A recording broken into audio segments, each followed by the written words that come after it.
My husband had been out of touch for nearly 3 days. He'd mentioned, "I won't be replying for a while," but my anxiety was mounting. I was on the verge of contacting the police. Just as these thoughts were racing through my mind, I received a call from one of my colleagues. "Ma'am, your husband was involved in an accident and has passed away." Wait, why is she calling me now? I can't process this. I rushed to the hospital, where I found my husband's body, barely recognizable. I'm Harper, 28, married for 2 years and working at an iced tea company. We've talked about having children, but not just yet. My husband, Christopher, is 30 and very dedicated to his job. He'd been working hard towards a promotion, and just the other day, he'd come home excitedly. "Harper, you won't believe it, I might be getting a new position soon." That's fantastic news. I'm thrilled. It's been tough, but all the hard work seems to be paying off. I'm so proud of you, Christopher. You've been working so hard, even on your days off. Congratulations. Christopher was so committed to his job that he often worked late and even sacrificed his days off. While I worried about his heavy workload, seeing him so happy made me happy too. I felt motivated to keep supporting him. However, since then, something seemed off. His overtime became more frequent, and he wouldn't come home until well past midnight. His weekend work, which was rare before, had become regular, and last month, he even worked Saturdays. His attitude towards me had also grown colder. We used to enjoy our days off together, but that had stopped. Despite his grueling schedule, he never seemed tired. Concerned, I decided to confront him. I waited for him to come home late and brought up the issue. "Hey, Christopher, can we talk for a minute? I'm exhausted and need to sleep. You're always on your phone before bed, even though you come home late. Aren't you worried about not getting enough rest?" "What's your point? How I spend my free time is my business." "That's true, but are you really that overwhelmed with work?" His expression tightened momentarily, and I pressed on, sensing something was wrong. "I get that the promotion comes with a lot of responsibility, but doesn't it seem like too much? Working so many weekends and staying late, it can't be good for you or the company to overwork employees." "I don't have a choice. I'm not working overtime or weekends because I want to. But doesn't it feel overwhelming? You don't know what it's like in my job. Harper, don't criticize me when I'm already exhausted." With that, Christopher left the room, leaving me with an uneasy feeling. One day, while commuting by car, I was rear-ended and taken to the hospital by ambulance. I had bruises all over and needed to stay for a few days after various tests. I called Christopher to bring me a change of clothes, but he didn't answer my calls or respond to my messages. I thought he should be done with work by now. He usually at least replied during his overtime. After numerous attempts, I finally reached him an hour later. As I tried to explain my situation, he sighed heavily. "Oh, you're really persistent. Can't you see I'm working overtime? If I don't answer." "I'm sorry, but that's not the point right now." "What do you mean?" "I was in an accident on my way home. I'm in the hospital now, and though I'm in pain, they say there are no serious injuries." "An accident? What a hassle." His response stunned me. I couldn't help but say, "What? Stop causing problems while I'm busy. I'm not covering the car repairs." "I understand, but I need you to bring me a change of clothes." "Why should I? I'm exhausted from work. Going to the hospital feels like a punishment for your carelessness." "Carelessness? It wasn't my fault, it was the other driver's." "Stop complaining. I'm not coming, and I won't be responding for a while. Figure it out yourself." The call ended abruptly, and I was left in tears. Why did he speak like that? Isn't he concerned about his wife who's been in an accident? He used to prioritize me over work. I wished I could go get the clothes myself. With my parents living far away, I couldn't ask for their help. Despite several messages to my husband, he never brought my things. I had no choice but to buy what I needed from the hospital store. Since then, I tried to contact him several times, but 3 days had passed without a response. His claim of not replying for a while was starting to worry me. What if something had happened to him? Just as this anxiety consumed me, there was a knock on the hospital room door. When I answered, my coworker Jasmine, who I get along with well, walked in to visit me. "Jasmine, you came, thank you so much. I was shocked to hear about your accident. I reached out to you because you hadn't been at work for a while. It's nothing major, just some bruises and a broken bone. Even so, I'm glad you're doing okay. We chatted and laughed about trivial things for a while. As visiting hours were ending, Jasmine seemed hesitant to leave. She looked troubled, so I asked gently, "Jasmine, is something wrong? I'm sorry to bring this up now, but I saw something that might concern you." "What did you see?" "I saw your husband with Daisy." "Daisy? When did this happen?" "It was 3 days ago." Daisy, a junior coworker whom I had mentored, and with whom I still shared lunch once a week, seemed an unlikely companion for Christopher. They should have last seen each other at our wedding. Could it be? Though it seemed improbable, the worst possibilities flashed through my mind. Jasmine mentioned seeing Christopher and Daisy with a suitcase, and Daisy has been on paid leave since then. I decided to call my husband's office to confirm, and my suspicions were confirmed. He too had requested paid leave 3 days ago.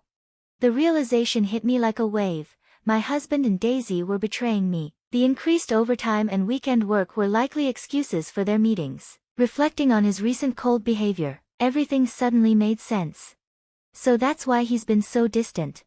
It all clicked into place. Without thinking, I called my husband. I hadn't reached out much recently, assuming he wouldn't respond, but I couldn't just let him avoid me. I called repeatedly until he finally answered, sounding irritated after 30 minutes of trying. "What's going on? I thought you said you wouldn't be answering calls for a while. Why can't you pick up the phone for your wife?" "I'm busy working every day. Even though you're on paid leave until tomorrow, what work could you possibly be doing?" Caught off guard by my question, my husband hesitated, but then quickly began to make excuses.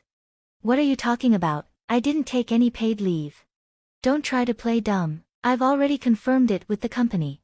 "Well, actually, I just decided to take a break and have been relaxing at home." "Really? Relaxing with Daisy, and preparing a suitcase?" I know everything, just admit it." My frustration made my voice rise. Realizing he could no longer hide the truth, my husband finally admitted his betrayal. You found out." "Yes, I'm on a trip with Daisy. Since you know now, stop bothering me, you ugly woman." "So that's it. Why Daisy?" "Why not? She's younger and cuter than you." "For such a shallow reason." "Enough. I'm enjoying my trip. Don't bother me. I'll deal with the divorce when I get back." He ended the call abruptly with a terse, "See ya." In an instant, the love I once had for my husband turned to hatred. I was consumed by the desire for revenge. Betrayed in such a devastating way, I vowed not to let him and Daisy have their way. Before I took action myself, I hoped divine retribution would find them first. The next day, after being discharged from the hospital and regaining some mobility, I began searching for a lawyer on my phone to prepare for my revenge. Just then, my phone rang. The name on the screen was Daisy, the woman my husband had been cheating with. Surprised and uneasy, I steeled myself and answered the call. "Hello? Mom. I'm sorry, I'm so sorry. Apologizing over the phone isn't enough. You should be apologizing in person." "Yeah, I know, but that's not the issue right now." "Huh?" Daisy's voice trembled, and then she said something that left me stunned. "Your husband, he's died in an accident." "What? What are you talking about?" I was at a loss for words, overwhelmed by shock. I barely managed to respond. "He's dead." "Wait, what are you saying? Christopher is with you on this cheating trip, isn't he?"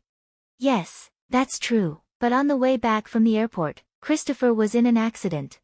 Daisy explained that they had been in an accident on their way home. Christopher was struck by a car, and despite an ambulance arriving quickly, he was unresponsive.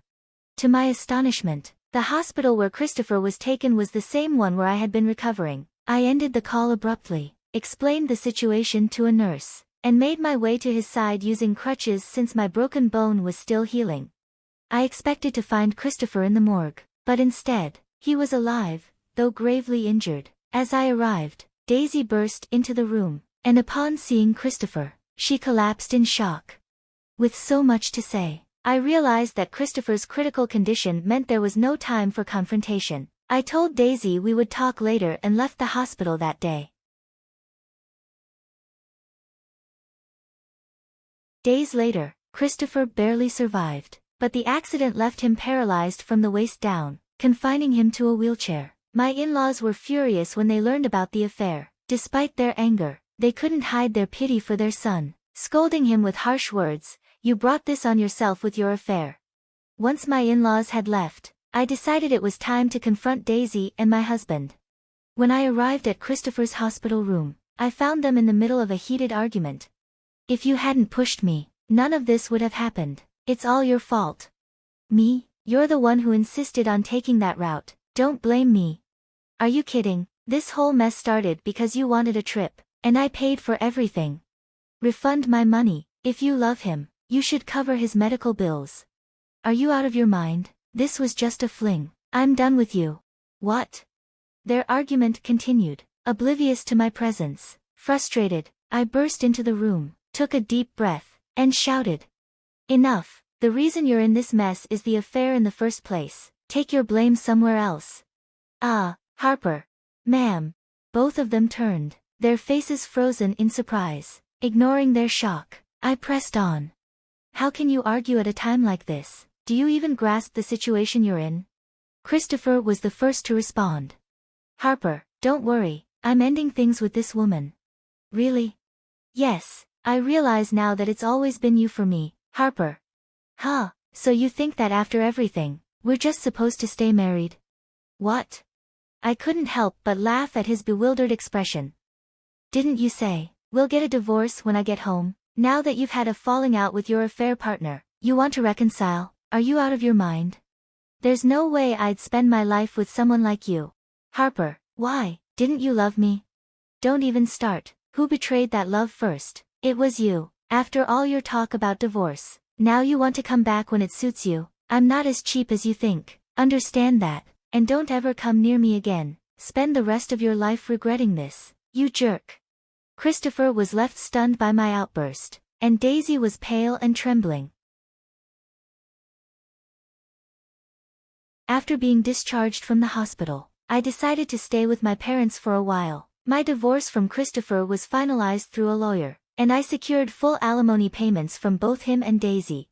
Christopher lost his job due to the scandal. It came to light that he had been misusing company funds for their affair. His paralysis made it easy for him to be dismissed, and now he's left with a potential lawsuit from the company. Finding new employment will be nearly impossible given his condition.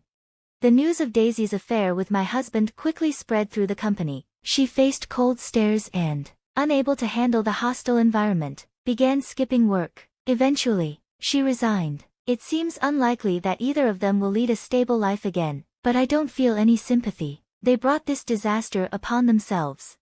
As for me, I've rented an apartment close to my workplace and am beginning a new chapter. While some colleagues have expressed concern or curiosity, I'm grappling with a mix of emotions that's hard to articulate. I'm sure the gossip will eventually die down.